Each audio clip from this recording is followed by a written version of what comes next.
आप लोगों ने इस घूमती हुई पृथ्वी को देखा होगा।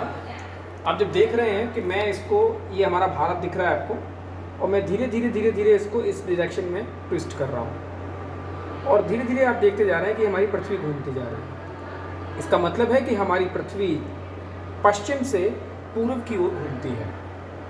बाहर से लाइट पड़ रही है, मैंने जानबूझ के बंद कर रखा है अभी इसको, इसलिए कि देख रहे हैं कि आप इस साइड में जो अंधेरा है, इसका मतलब है कि इस साइड में, यानी जो अफ्रीका पड़ रहा है, अगर हम इसको ऐसे पीछे कर लें तो अफ्रीका में अभी रात है, इस साइड में अभी दिन है।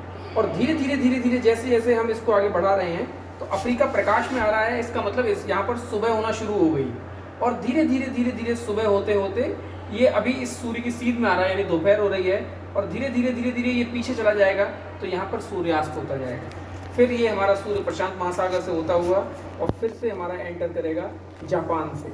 इसीलिए this is also known as the rising sun, the country of rising sun इसको कहते हैं, उगते हुए सूरज का देश भी कहते हैं, क्योंकि बहुत बड़ा, इतना बड़ा ओशन है, उसके बाद पहला देश पड़ता है जहाँ पर सूर्य की किरण पड़ती है, इसीलिए इसको उगते हुए सूरज का देश भी कहते हैं। इसके बाद अदर कंट्रीज है, वहाँ से होता हुआ हमारा ये गुजरता है, और इस प्रकार से हमारी पूरी पृथ्वी पश्चिम से पूर्व की ओर घूमती है।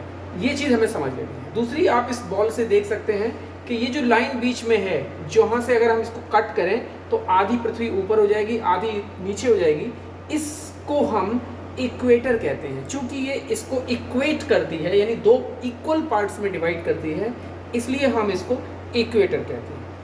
अब यहाँ पर दो लाइंस होती हैं, एक ऊपर और एक नीचे। आपको डॉटेड लाइन में दिखाई दे रहा होगा यहाँ पर, और अगर हम इसको थोड़ा सा दिखाएं पास से तो ये लाइन आपको बहुत ही क्लियर दिखेगी। डॉटेड लाइन जो दिखाई दे रही है, आप देख रहे हैं गुजरात से होते हुए इंडिया से भी होके पेनिट्रेट कर रही है, और ये लाइन हमारी पूरी जाएगी। इसे हम कहेंगे कर्क रेखा।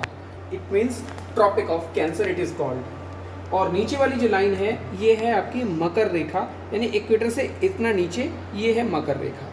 अब यहीं पर ये कहाँ पर, किस जगह पर सिचुएटेड है, क्यों है, वो हमें समझना है। हमारी पृथ्वी एक्चुअली ऐसी जो सी सीधी दिख रही है, ऐसी सीधी नहीं है, ये थोड़ी सी झुकी हुई है। झुकी का मतलब है कि हमारी अगर बिल्कुल सीधी होती तो सन की लाइट सीधी इक्वेटर पर पड़ती, लेकिन चूंकि जितनी झुकी हुई है, यानी इतने तक मैक्सिमम सीधी लाइट पड़ सकती है, और इसके ऊपर पृथ्वी जो है उस पर कभी भी आज तक सीधी लाइट नहीं पड़ी है, यानी उसके बाद एंगल बदलना शुरू हो जाएगा, 90 डिग्री नहीं रहेगा। इसी तरीके से जब पृथ्वी दूसरी डायरेक्शन में घूम के पहुंचेगी और पृथ्वी की डायरेक्शन थोड़ा सा 23.5 डिग्री इस तरह से होगी, तो उस कंडीशन में नीचे यहाँ तक मैक्सिमम लाइट सीधी पड़ सकती है, मकर रेखा तक, इसके नीचे नहीं पड़ेगी। इसीलिए पोल्स की साइड में आप ये बात जानते हैं कि यहाँ पर बर्फ जमी रहती है।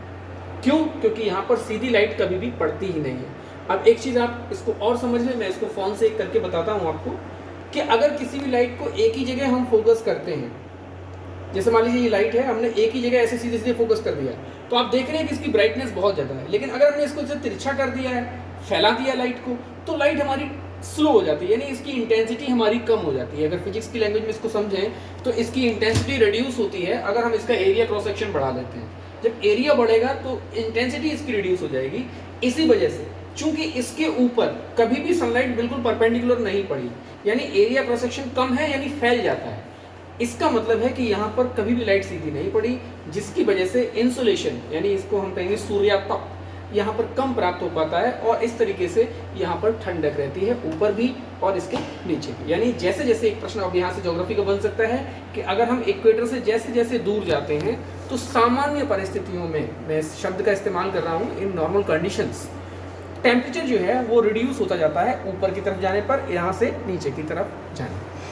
सामान्य परिस्थितियों का इस्तेमाल मैंने इसलिए किया है कि हो सकता है कि यहाँ पर कोई पहाड़ हो तो वहाँ पर रेट आपकी फिर से चेंज होने लगेगी, क्योंकि पहाड़ ऊंचाई पर होगा, उसका भी अपना एरिया होगा, तो उस पर भी लाइट फैलेगी, जिसकी वजह से वहाँ पर भी टेम्परेचर रिड्यूस हो सकता है।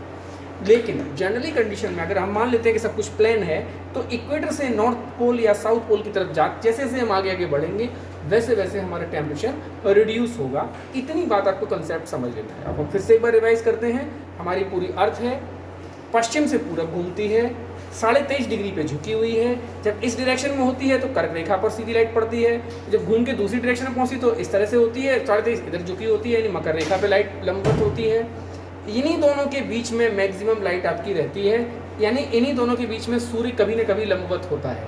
लेकिन इसके ऊपर और इसके नीचे कभी भी लाइट लंबवत नहीं होती है, जिस कारण इसके ऊपर नॉर्थ पोल तक, इसके नीचे साउथ पोल तक आपको हमेशा ठंडक प्राप्त होती है। इसीलिए यहाँ पर बर्फ़ जमी रहती है या बहुत ही ठंडा मौसम रहता है। इतनी चीज़ें अभी हमने सीखी। एक चीज़ हम और बता देते हैं आपको इसके साथ। यहाँ पर आप देख रहे हैं यूरोप, ये यूरोप है, अभी मैं बताऊंगा आगे मैप में। यहाँ पे ये ब्रिटेन है, ब्रिटेन से होते हुए ये हमारी 0 डिग्री लाइन में आ रही है। इसी 0 डिग्री के ठीक पीछे यहाँ पे आ जाएंगे और ये इंटरनेशनल डेट लाइन है, इसी को हम इंटरनेशनल डेट लाइन कहते हैं। यानी ये जैसे जैसे हम ऐसे घुमाएंगे, पृथ्वी को घूमेगी, और जैसे जैसे ये यहाँ पे एक दिन हम मानते हैं, यहाँ से लेके पूरी घूम जाएगी, 24 घंटे में एक दिन हो गया।